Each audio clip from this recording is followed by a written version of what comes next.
लौकिकाणां परीक्षकाणां च कतिपय कल्पना भेदान उदाहृत्य अनंतत्वाद अशेषतेषाम् उदाहर्तुम् अशक्यत्वं दृष्ट्वा संक्षेप मात्रम आचष्टे। तो लौकिक लोगों का विचार, परीक्षक दार्शनिकों का विचार, उनकी कल्पित कतिपय थोड़े थोड़े कल्पनाओं का जो विलक्षणताएं परस्पर भेद है उनको कथन करने के बाद अभी दिखाना चाहते कि इन कल्पना का तो कोई आदि अंत है ही नहीं, अनंत है, सभी का यह कथन करना संभव नहीं है। इसे संक्षेप मात्र से कथन किया जा रहा है, सारे का निचोड़ कि जो व्यक्ति जिसमें निष्ठा को प्राप्त किया होता है इनमें से, या जो जो उपदेश से प्राप्त होता है उनमें से, उस व्यक्ति को वह चीज उसकी रक्षा कर देती है। और एम स्मरण वापे भावम वाली बात है, एम भावम स्मरण त्यजत्यंते कलेवरम। तो जिस भाव की स्मरण करता हो शरीर छोड़ेगा तो वही भाव उसको प्राप्त हो जाएगा। वही बात क्या कहने जा रहे हैं, इसे कोई गलत भी नहीं और कोई सही भी नहीं, सब अपने अपने अज्ञान की अवस्थाओं के आधार पर अपने अपने जगह पर ठीक भी है, और वास्तविक पारमार्थिक अद्वैत वेदांत दृष्टि सब गलत भी है, सब गलत है वेदांत दृष्टि से, वेदांत में भी अजातवाद के दृष्टिकोण से। और वैसे अज्ञानी के लिए जो जहाँ है वहां ठीक ही है, वो जैसा है वैसा ठीक है, जिसके ध्यान भजन कर रहा है सब ठीक है। यम भावम दर्शेद्यस्य तम भावम सतु पश्यति तंचावधि स भूत्वासो तद्ग्रह सोपैति तम। यम भावम दर्शेद्यस्य, आचार्य लोग, उनके गुरु लोग प्राणादियों में से यम भावम ने जिस किसी भाव को यही परमार्थ तत्व है ऐसे दिखला देते हैं, दर्शित यस्य प्रति, यह साधक प्रति, तम भावम सतुपशति, वह साधक उसी भाव को आत्मभूत हुआ देखता है, आत्मा से स्व से अभिन्न करते हुए अपने प्राणों से बढ़कर उसी का चिंतन मनन ध्यान करने लगता है। वही उसके लिए परम लक्ष्य, वही उसके लिए परमात्मा, वही उसके लिए ब्रह्म है, वही सब कुछ है जिसको जो उपदेश दे दिया गया। हम मुसलमान कुरान को सब कुछ मानते, ईसाई लोग बाइबल को मानते, हिंदू लोग वेद को मान रहे, नानक साहब के चेड़े लोग, सिख लोग गुरु ग्रंथ साहब, कबीर के चेड़े लोग बीजक को। हर व्यक्ति की अपनी अपनी ग्रंथ है, देवता है, गुरु है, सारी चीजें बना लिए हैं, और उन्होंने जो जैसा कहा है वैसे हिसाब से सब चल रहे। हर संप्रदाय का यही हाल है, कोई विठल को पकड़ रहा है, कोई जगन्नाथ को पकड़ रहा है, कोई सोमनाथ को पकड़ रहा है तो कोई नाथ को पकड़ ही रहा है, कोई नाथ चाहिए, बिना नाथ का ही अनाथ है, ये नाथ को ढूंढते हैं और खुद ही नाथ है ये समझ नहीं पाते। वेदांत कहते तो खुद ही ब्रह्म है भाई, तू खुद ही नाथ है, कहा तू सोमनाथ बद्रीनाथ केदारनाथ वो नाथ ये नाथ के पीछे पड़ रहा, मानते कहा लोग है हमारे गुरु ने कहा अमुक चीज हमारे भगवान, बस हो गया, वही पकड़ गया। तंच अवधि सबूतवा, और वह भी, वह तत्व भी इस प्रकार देखने वाले उस व्यक्ति की भी वह पदार्थ उसी रूप से होकर के रक्षा भी करता है। तब मैंने उस साधक को स वह तत्व भूतवा उसी रूप को प्राप्त करके अवति में रक्षति असौ तदग्रह सोपैतितम, फिर तो क्या कहना, उसी में उत्पन्न अभिनिवेश वाला होने के कारण कैसे उसके आत्मस्वरूप को ही अंत में वह प्राप्त कर लेता है। तदग्रह मैंने उसी का अभिनिवेश, अभिमान करने वाला होने से, विठल विठल करते हुए विठल भाव को आ जाएगा, राम राम राम राम राम करते राम भाव को प्राप्त कर रहा है, कृष्ण कृष्ण कृष्ण कृष्ण भाव को प्राप्त कर रहा है। पाउंडर की कहानी देखो, मैं ये कृष्ण बोलता था, कृष्ण से पूरा ड्रेस करता था, कई घंटे लगते थे उसको कृष्ण का वेश बनाने, वो गोरा था, वो क्या करे, अब भगवान कृष्ण तो थोड़ा श्यामले रंग है तो अपने आप को पूरी श्यामला रंग बनाता था, पूरा पूरा काला तो है भी नहीं, कहीं लाली माए कहीं कुछ है, तो पूरा बनाने में कितना टाइम लगता है ड्रेसअप करने में। ये सिनेमा एक्टर लोग है, नाटक मंडली वालों को देखो, 2-3 दिन घंटे लग जाते हैं ड्रेसिंग करने में ही। वैसे पौंड्रक रोज कृष्ण का वेश बनाता था, अंत में कृष्ण भाव को प्राप्त कर गया। तत्ग्रह तम सौपैती, जो जिस अभिनिवेश वाला हो जाता है अंत वह उसका अपना आत्मस्वरूप से अभेद कर लिया है, अतएव उसी को वह प्राप्त करता है। भाष्य करते किम बहुना प्राणादि नाम अन्यतमम उक्तम अनुक्तम वा, और क्या अधिक कहा जाए, विशेष क्या कहें हम।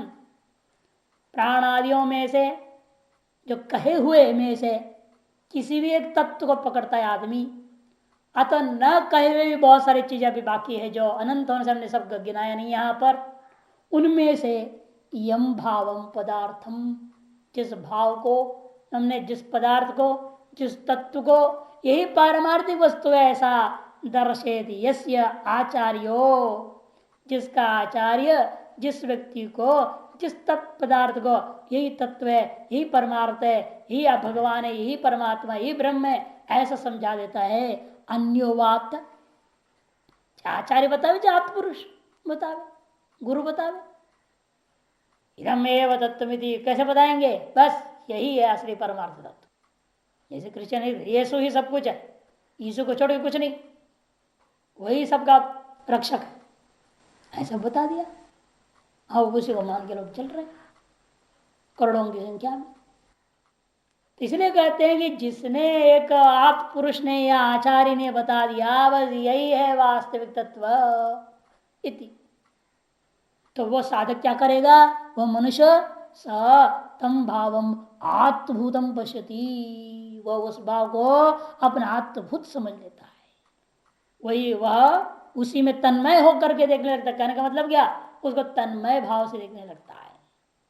अयम अहम इति वा मम इति वा, यही मैं हूं, या यह मेरा है, ये देवता मेरा है, मेरे भगवान है, ऐसे सोचता है।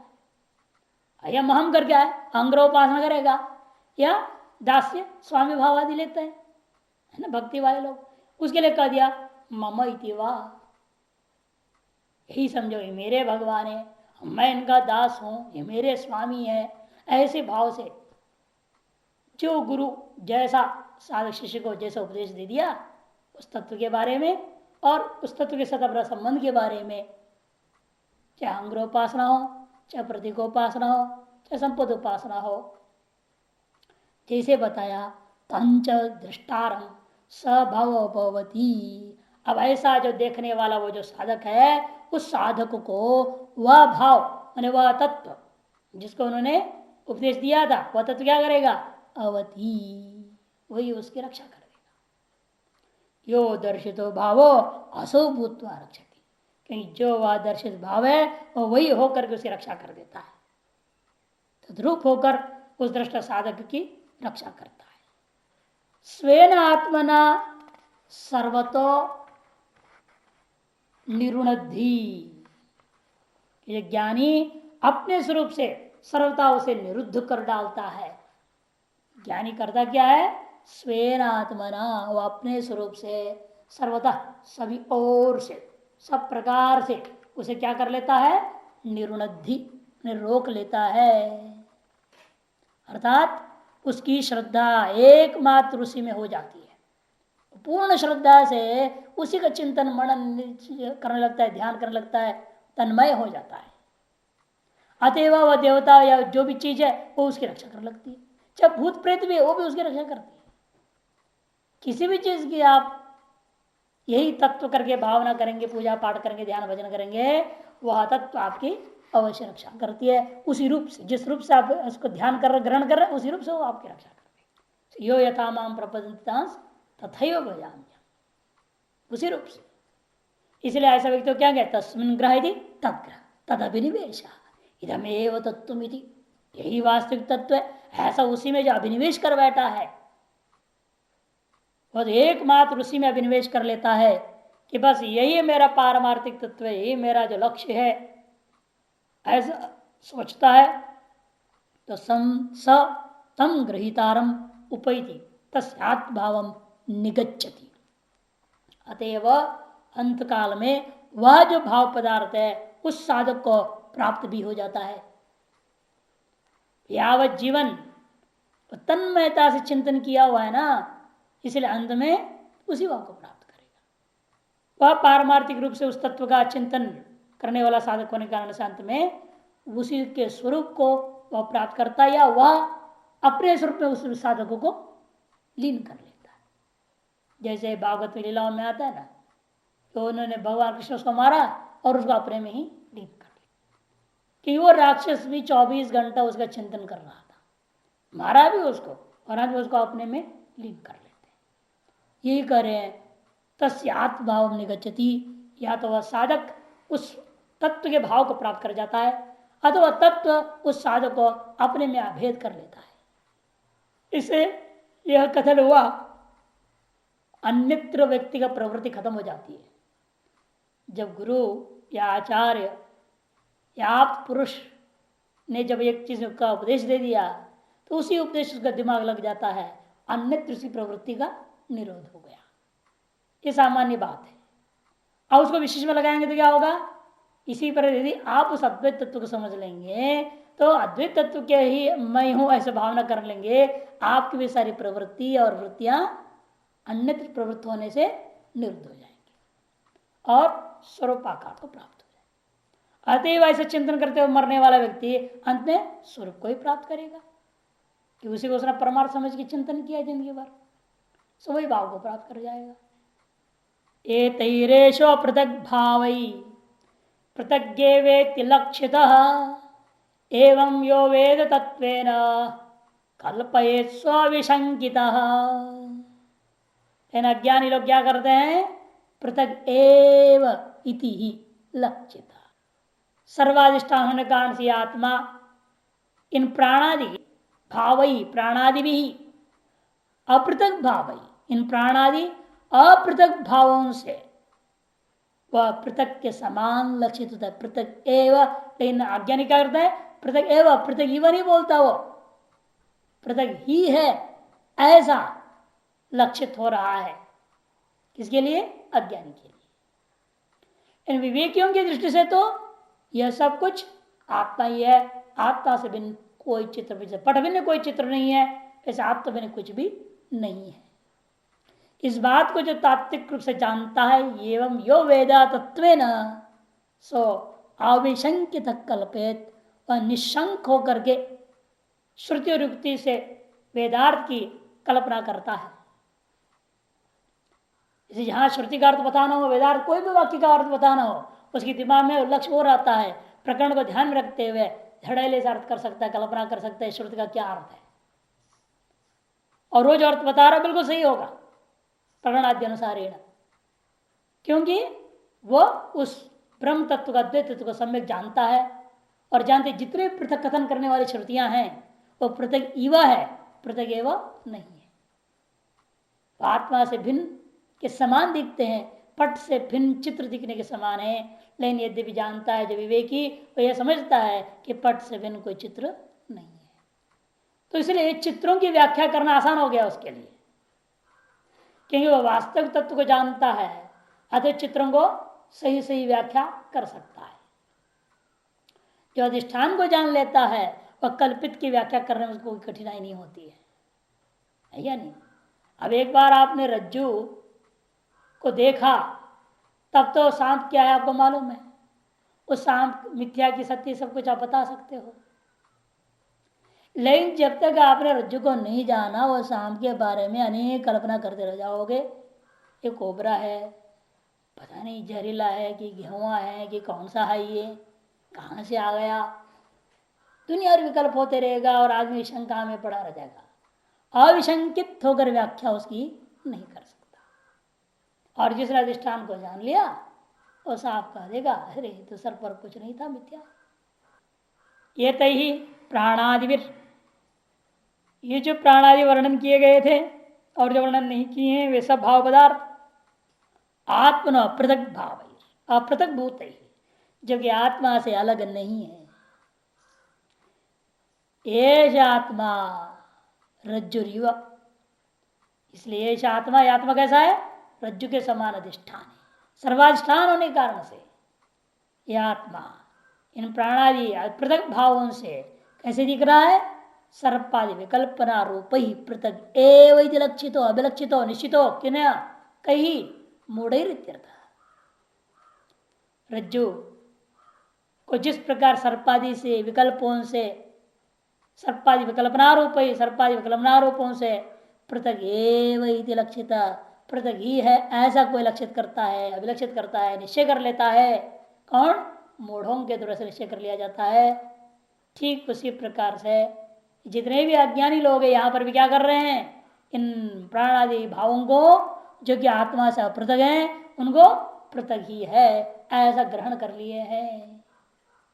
जैसे रज्जु से अपृथक सर्प आदि को पृथक करके अज्ञानी मूढ़ ग्रहण कर लेता है उसी प्रकार से यहाँ पर इन लोगों ने ग्रहण कर लिया है। किंतु विवेकिनांतो लेकिन विवेक ऐसा नहीं करता। रज्ज्वामिव कल्पिता सर्पादियो जानता है रज्जु में ये सर्पादि कल्पित है।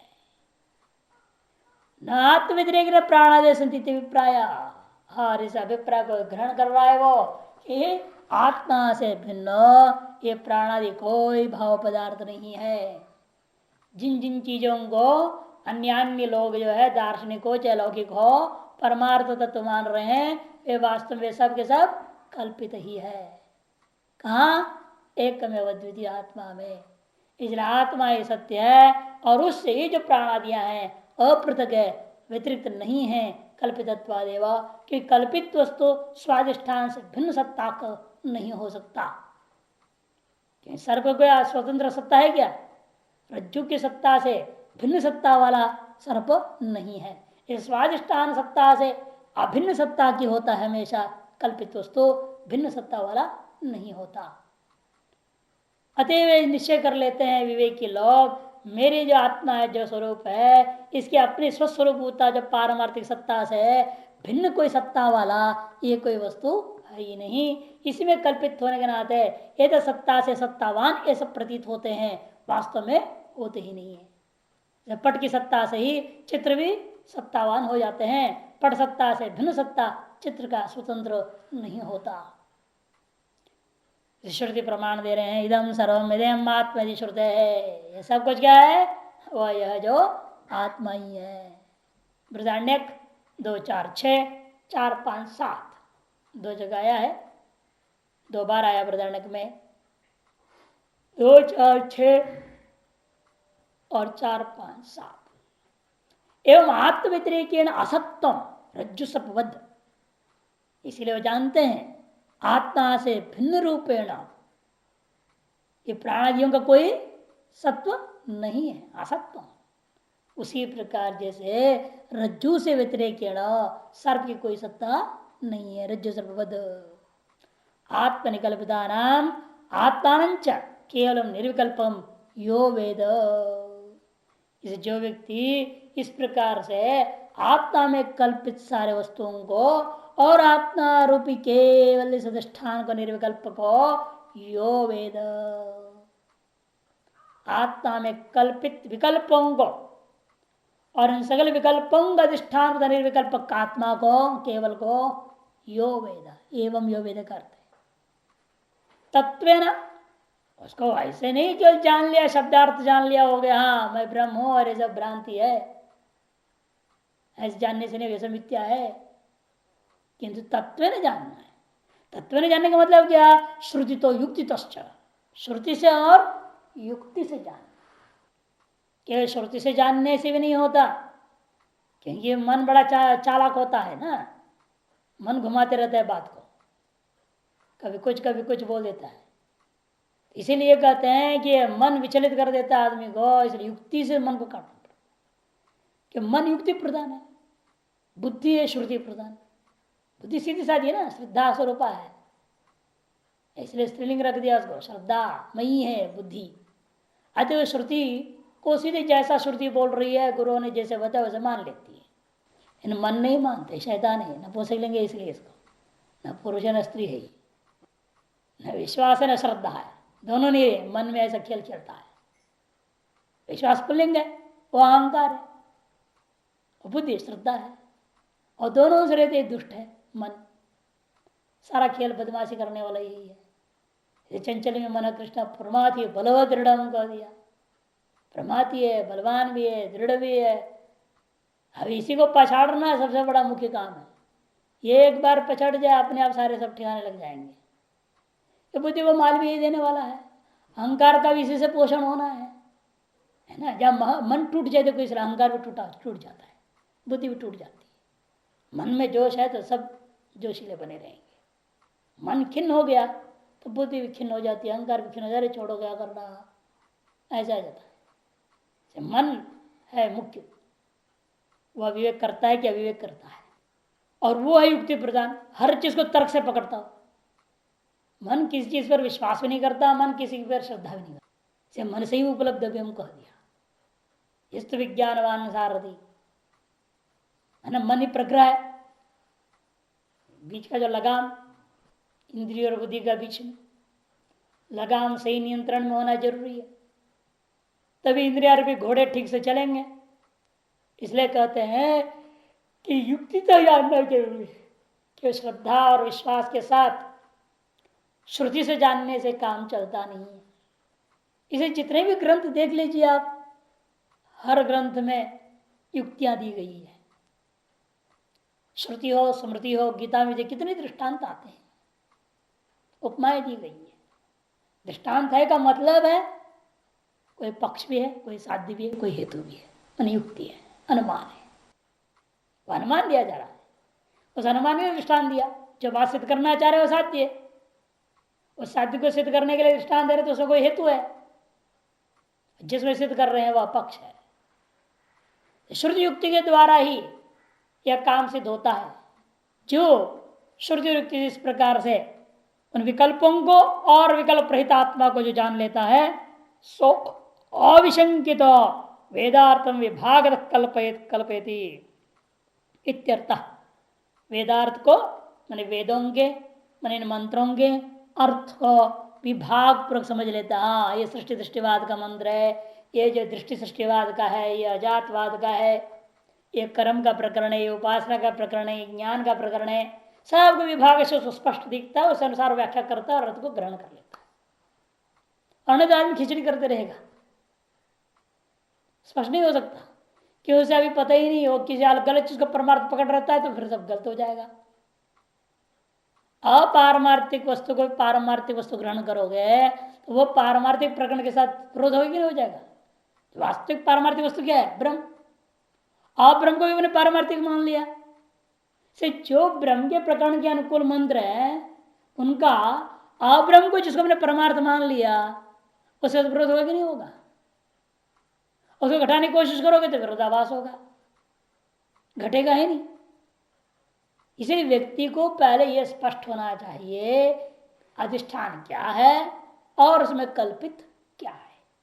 ये दोनों बात खुलकर स्पष्ट यदि आपको हो जाए फिर तो वेदार्थ को विभागशः विभाजन पूर्वक कथन करने में कोई समस्या नहीं होगी, कल्पना करने में कोई दिक्कत नहीं होगी। इदम एव परम वाक्यम अदो अन्य परम इति।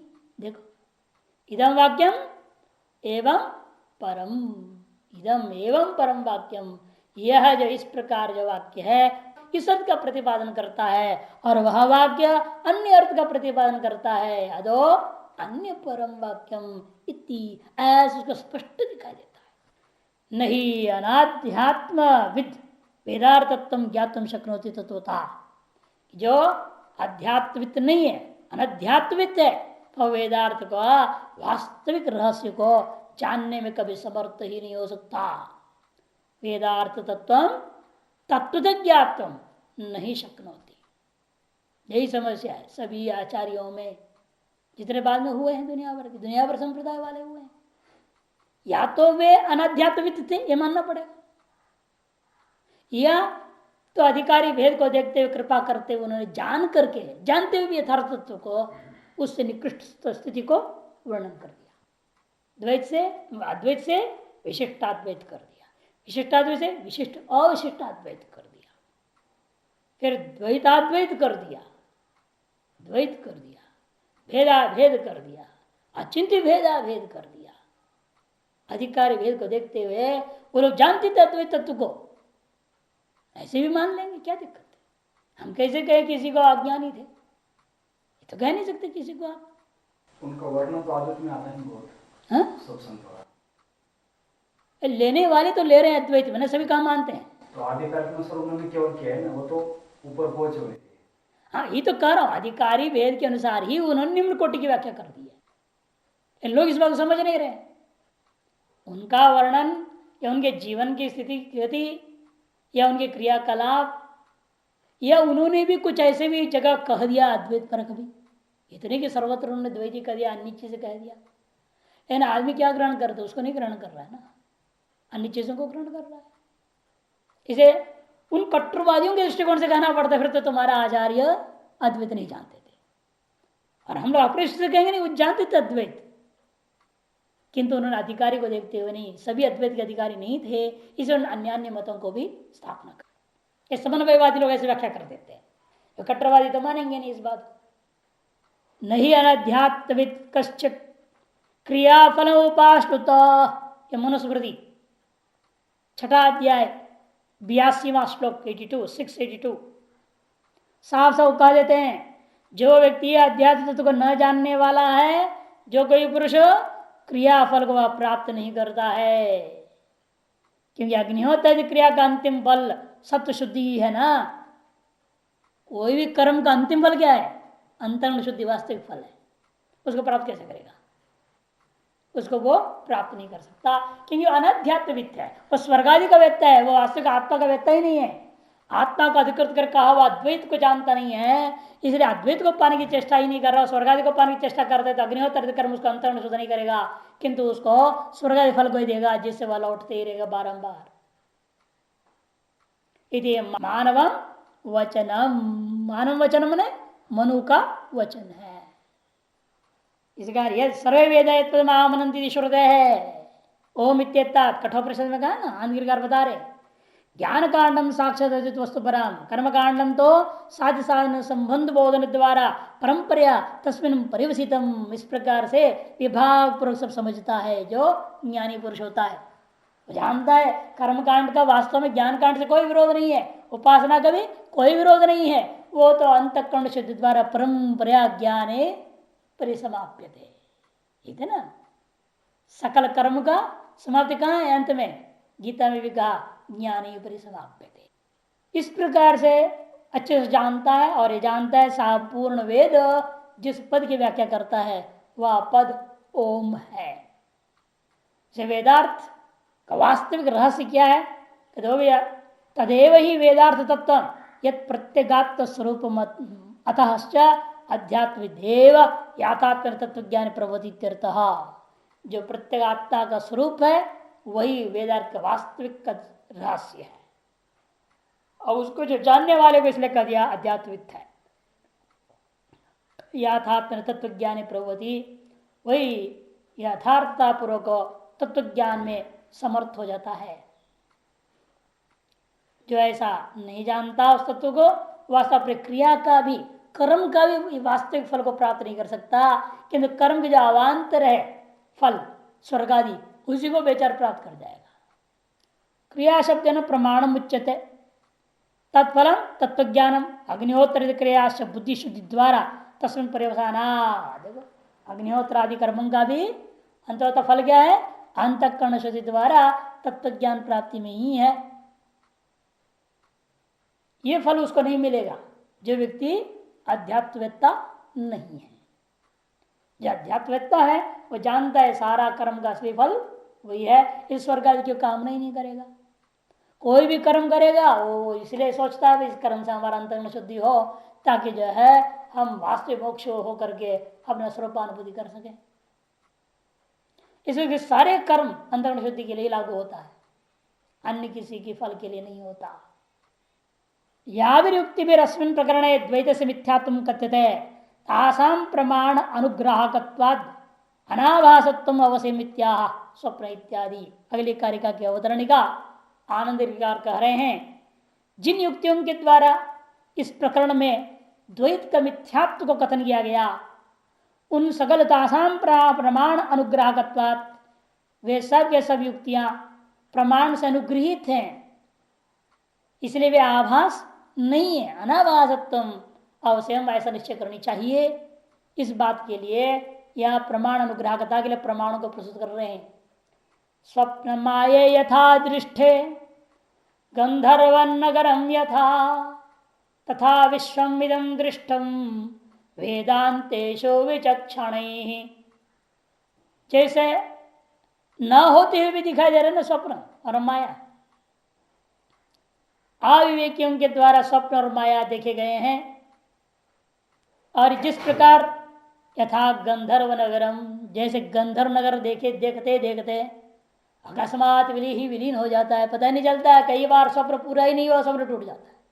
आप देख रहे चाह रहे और स्वप्न आगे क्या है, आगे क्या हो रहा है, लेकिन ना किसी भी दोष के कारण से या कोई बाह्य निमित्त के कारण से आपको जगना पड़ गया, वो स्वप्न अधूरा ही रह गया। इसे माया भी दिखा रहा है, दिखाते मायावी का हार्ट अटैक हो गया, माया कहाँ दिखेगा है, मायावी मर के बेचारा। एक बार हुआ ऐसी घटना, ऐसी बात नहीं है बोल रहे हैं, रशिया की बात है। रूस में एक मैजिशियन मैजिक दिखा रहा था, सब मायावी इंद्रजालिक, अचानक उसके पीछे खांसी सा हुई, हार्ट अटैक हो गया, मर गया, स्टेज पर गिर गया। माया क्या दिखेगा लोगों को, विलय हो गया, सब माया गायब, खत्म हो गया।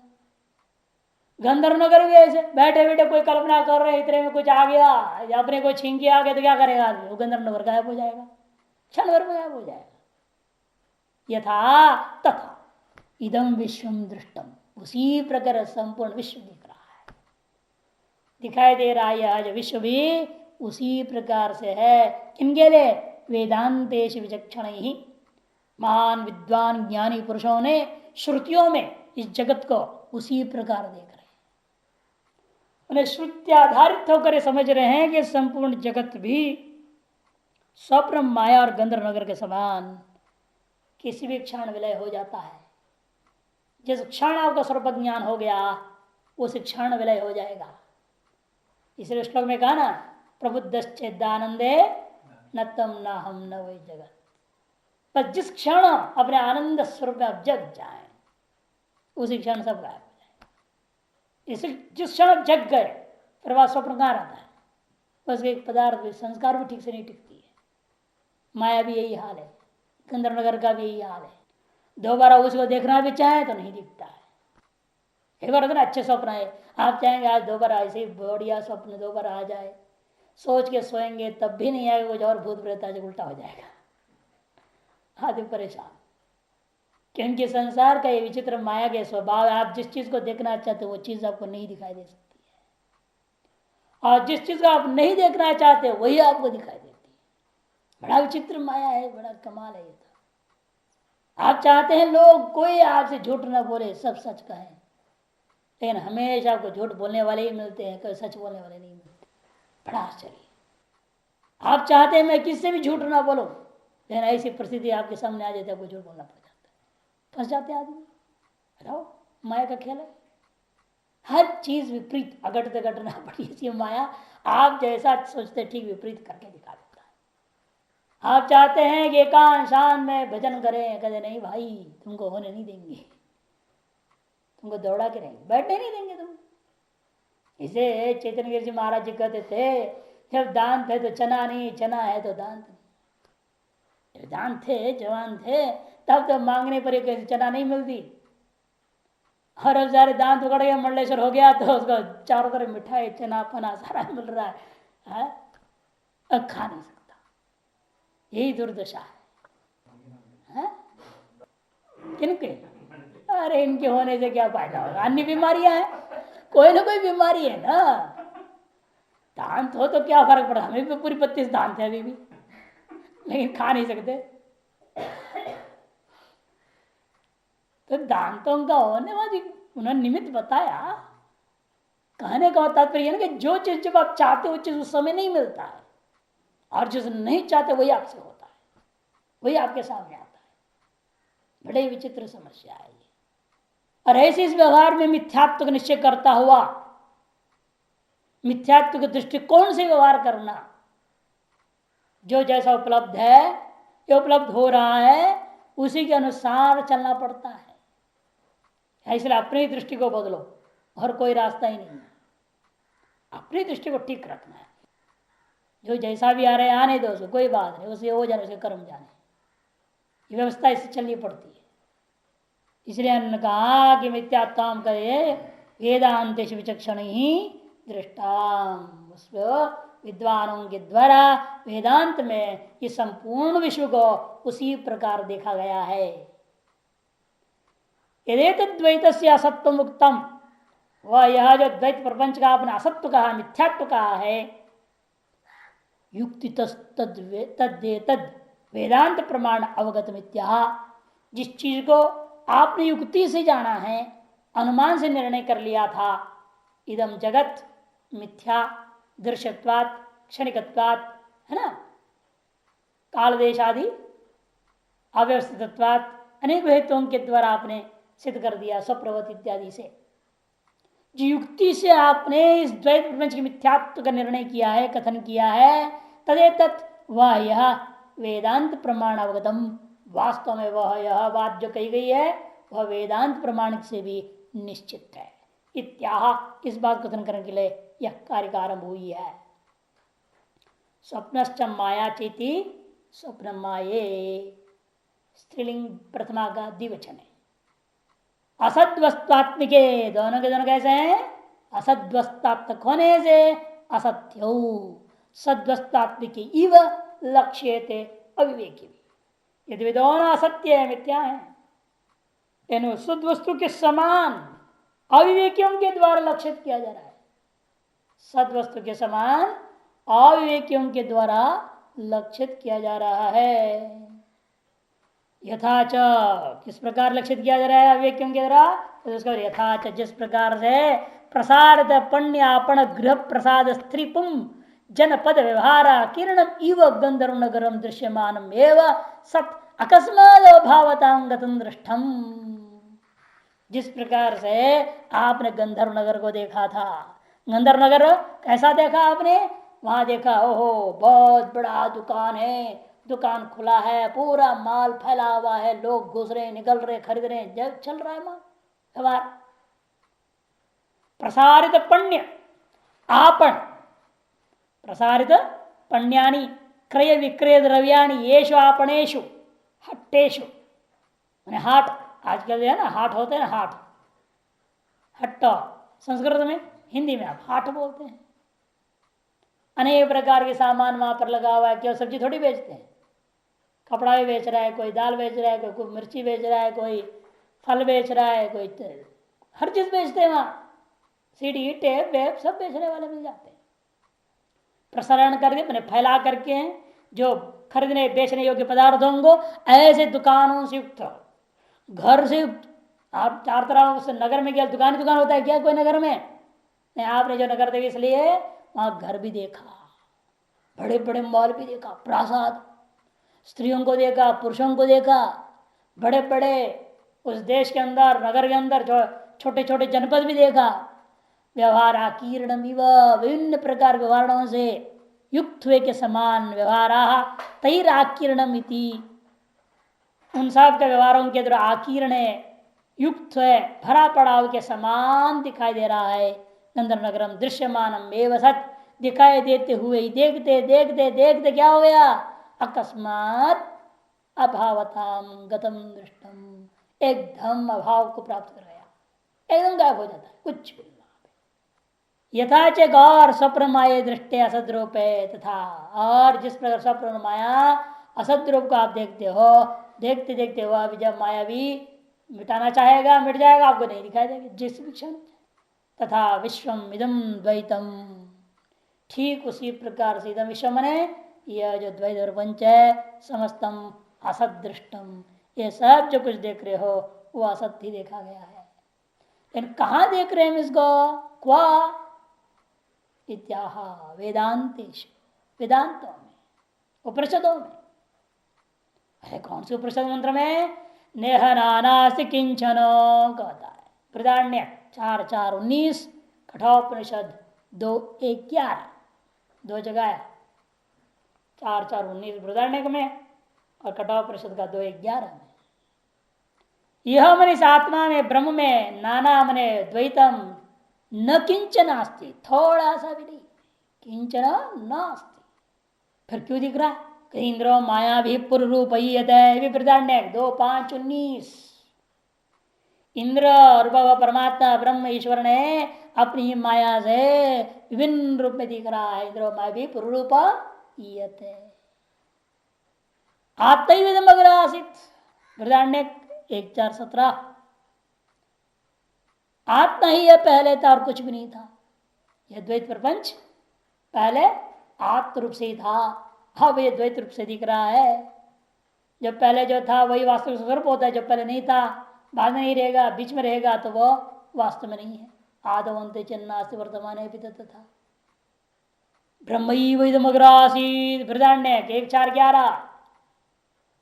ब्रह्म ही यह पहले था, आत्मा ही यह पहले था, इतने श्रुतियां हैं। 1:4-11, 1:4-17, एक के बाद एक आ गया। द्वितीयाद वही भयम भवती, और श्रुति कहती है द्वितीय से उत्पत्ति से संपूर्ण जगत ब्रह्म ही था, उत्पत्ति से पहले संपूर्ण जगत आत्मा ही था के साथ साथ निस्संदेही भेद से भय होता है। निश्चित रूपेण वही मन निश्चित रूपेण द्वितीय से ही भय होता है। वृदारण्य के 1:4-2 न तो तद्वितीय अस्ति वृदारण्य 4:3-23। उस ब्रह्म से भिन्न कुछ भी नहीं है। यह तो उस तत्वदर्शी के लिए सब आत्मा ही हो गया है। यत्र तो सर्वम आत्मैव भूत। अस्या इस साधक के प्रति जिस अधिष्ठान स्वरूप आत्मा में सर्व में सारी चीज क्या हो गया?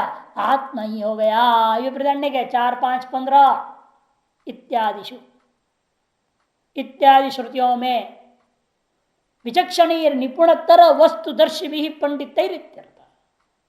विचक्षणीय मने जो निपुणतर वस्तुदर्शी भी, वस्तु तत्व को बड़ी निपुणता के साथ देखने की योग्यता रखने वाले महान पंडितों के द्वारा इन उपनिषदों में यही देख रहे हैं, वह निश्चय कर रहे हैं वास्तव में द्वैत प्रपंच मिथ्या है।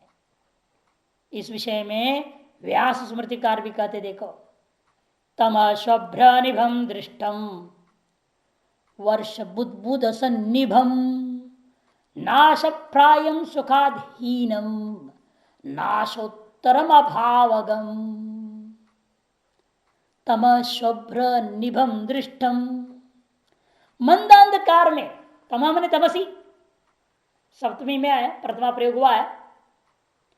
मंदांधकार में विद्यमान रज्जुरूपी अधिष्ठान में जो शुभ्र निभम, शुभ्र मने भूछिद्र के निभ मने समान दिखाई देता है, जो भ्रांति से भाति। भूछिद्रमिति यद भ्रांत्या भाति तन्निभम तत्तुल्यम विवेकी विश्वम दृष्टम। विवेकियों के वैसे ये संसार को देखा गया है। एक दृष्टांत हो गया, तमा शुभ्र निभम का दिया। मंदांधकार विद्यमान रज्जुरूपी अधिष्ठान में आप जैसा भूछिद्र, सर्प, दंड आदि को देखते हो, उसी प्रकार इस आत्मरूपी अधिष्ठान में ज्ञानी पुरुष लोग इस जगत को देखते हैं। एक और दृष्टान देते हैं, वर्ष बुद्बुद सन्निभम। केवल ये नहीं कि वो रज्जु में सर्प देखा, सर्प कितने देर तक कहते हो भी वर्ष बुद्बुद सन्निभम। वर्षा हुई, जल में पानी पड़ा, बुद्बुद दिखता है ना, वहां कितनी देर टिकता है वो? बस उतनी देर जगत भी है, मैंने अत्यंत क्षणिक वस्तुता है नहीं, इसके लिए शुभ्र निभम। कालता नहीं है, वर्ष बुद्बुद सन्निभम। और वास्तव में देशत भी वस्तु नहीं है, से नाशोत्तरम अभावगम, नाश के उत्तर काल में अभावता को प्राप्त कर जाता है। जो ऐसा है नाश प्रायम सुखाधीनम, नाश प्राय होने से सुख से हीन है, कभी भी यह सुख देने वाला नहीं है। यह द्वैत अतीव चंचल है। आलक्षित नाश प्रायम वर्तमान काले भी तद योग्यता असत्वात्, वर्तमान काल में भी उस स्थिति के योग्य नहीं, इस बात को बता रहे नाश प्राय। सुख देगा कहते सुखाधीन, द्वैतम कदाचित सुखकरम न उपलब्धते, दुख आक्रांतम तो दृश्यते, सदा दुख से आक्रांत ही दिखाई देता है। तच्च नाशग्रस्तम, और नाशग्रस्त है, अर्थात नाशाद ऊर्ध्वम असत्वमेव उपगच्छति, नाश के बाद में असत्य है। न तर्रित से परमार्थत्व प्रमाणाभावात, जो ऐसा चीज होगा वह परमार्थत्व हो नहीं सकता। ऐसे परमार्थता होने में कोई प्रमाण ही नहीं है। ऐसे जगत के बारे में व्यास स्मृतिकार ने वर्णन किया है कि जो तात्विक वस्तु है ऐसे वस्तु की निंदा नहीं की जा सकती है। अतात्विक की निंदा की जाती है तात्विक का स्तुति के लिए। जिसलिए द्वैत प्रपंच की इतनी सारी श्रुतियों में निंदा देख रहे हैं आप, इसे मानना पड़ेगा द्वैत प्रपंच अतात्विक है। इस अतात्विक द्वैत प्रपंच की निंदा के द्वारा तात्विक जो अद्वैत की स्तुति किया जा रहा है, ताकि आपका ध्यानाकर्षण उस अद्वैत की ओर खींचने हो, निरंतर द्वैत के चिंतन हो सके। इसलिए तो प्रमाण वृत्तियों के द्वारा द्वैत मिथ्यात्व का प्रसादन के अंतर अद्वैत ही पारमार्थिक स्थिति जब निर्णय हुआ, उसी अर्थ को संक्षेप में संग्रह करके उस निर्णय को एक कारिका में सुंदर ढंग से बोल रहे हैं। फिर पारमार्थिक क्या है, क्या है परमार्थता? न निरोधो न चोत्पत्तिर न बद्धो न च साधक न मुमुक्षुर्न वै मुक्त इत्येषा परमार्थता। यही परमार्थता है। न निरोधो, वास्तव में कोई प्रलय नहीं है। प्रलय उसी का होता है ना जो पहले से उत्पन्न हो। जब प्रलय नहीं है कहते कोई उत्पन्न वस्तु नहीं, इसलिए वास्तव कोई उत्पत्ति नाम की चीज भी नहीं है, न उत्पत्ति है। अतएव जो उत्पत्ति और प्रलय नहीं रह गया, संसारी नहीं रह गया, संसारी कहां से आ जाएगा? न बद्ध, इसे कोई बद्ध संसारी नहीं है। जब बद्ध कोई संसारी नहीं है, अपने बंधन को तोड़ने के लिए साधना करने वाला कोई साधक कहां से होगा? अतएव न च साधक। जब साधक ही नहीं रह गया तो साधना करते हुए अंतःकरण शुद्ध होता हुआ मोक्ष की चाहने वाला मुमुक्षु कहां से होगा? न मुमुक्षु। जब मोक्ष की इच्छा कर मुमुक्षु ही नहीं रहेगा तो मुक्त कौन होएगा? न वही मुक्त, इसे कोई मुक्त भी नहीं है। इत्येषा परमार्थता, यही पारमार्थिक स्थिति। वास्तव में न जगत की उत्पत्ति हुई है, न जगत का प्रलय होना है, और बीच में दिखाई देता हुआ ये जो जगत दिखाई देने के समान होने के नाते मिथ्याभूत जगत को लेकर के आप अपने आप को बद्ध यदि मानते हो तो अज्ञान मात्र ही है। वास्तव में कोई बद्ध ही नहीं है, न कोई साधक है, न कोई मोक्ष है, न कोई मुक्त है। एकमेव अद्वितीय ब्रह्म है बस। ब्रह्म रूप अधिष्ठान में ये सब नाटक दिख रहा है। कोई बद्ध जैसा, बद्ध इव कहना पड़ेगा, इसलिए उत्पन्न इव, लय इव, बद्ध इव, साधक इव, मोक्ष इव, मुक्त इव, गुरु इव, शिष्य इव, सब में इव ही जोड़ना पड़ेगा। पति इव, पत्नी इव, पुत्र इव, पुत्री इव, सब कुछ इव ही है। वास्तव में है ही नहीं कुछ। यही परमार्थता है। निषेध मुख से परमार्थ तो कह सकते हैं आप, विधि मुख से उसका वास्तव में कथन नहीं हो सकता है। जहां विधि प्रयोग करेंगे वहां विलक्षक शब्दों का प्रयोग करते उसे लक्षित ही करनी पड़ती है, वाचकता कभी कथन नहीं हो सकता। प्रकरणार्थ उपसंहारार्थ एवं श्लोक, यह संपूर्ण प्रकरण के अर्थ को उपसंहार करने के लिए ही एक उपसंग्रह परख, उपसंग्रहार्थ प्रकरणार्थ का उपसंग्रह करने वाला, पदार्थों का कथन करने वाला यह श्लोक है, यह कारिका है। यदा विदितम द्वैतम आत्मैव एक परमार्थ सन तदा इदम निष्पन्नम भवति सर्वोयम लौकिको वैदिकश्च व्यवहारो अविद्या विषय वैति तदा न निरोध। जब यह निर्णय हो जाता है, क्या निर्णय हुआ? विश्वम विदितम द्वैतम, द्वैत क्या है? मिथ्या है। आत्मैव एक परमार्थ सन, आत्मा ही एकमेव अद्वितीय परमार्थ वस्तु है। तदा इदम निष्पन्न, तब यह निर्णय हो जाता है क्या? सर्वोयम लौकिको वैदिकश्च व्यवहारो अविद्या विषय, जो कुछ भी लौकिक व्यवहार है चाहे वैदिक व्यवहार है, यह सब कुछ अविद्या विषय ही है, अविद्या का विषय है। इति, जब यह निष्कर्ष हो गया, निष्पन्नम यदा इदम भवति तदा न निरोध, तब पारमार्थिक कहना पड़ता है वास्तव में कोई प्रलय ही नहीं है। निरोधनम इति निरोध प्रलय, निरोध मने प्रलय, वास्तव में प्रलय नहीं है। उत्पत्ति जननम, उत्पत्ति का मतलब जन्म, जन्म भी नहीं है, न नाश है न जन्म। बद्ध में संसारी जीव, कोई संसारी जीव नहीं है। साधक साधनवान, जो साधन वाला, मोक्षस्य मोक्ष, मोचनार्थी, मोक्ष की साधना करने वाला कोई नहीं है। और मोक्ष में अपने आप को मुक्ति चाहने वाला भी कोई नहीं है। मुक्ता मुक्त बद्ध बंधा, बंधन से मुक्त हुआ कोई विशिष्ट पुरुष भी नहीं है। उत्पत्ति प्रलय और अभावात बद्धादि न संति इत्येषा परमार्थता। जब उत्पत्ति और लय नहीं रह गया तो बद्धादि अपने आप ही उत्तरोत्तर कोई चीज नहीं रह गया, यही वास्तविक पारमार्थिक सिद्धांत है। तब प्रश्न कथम उत्पत्ति प्रलय और अभाव इत्युच्यते, द्वैतस्य असत्य।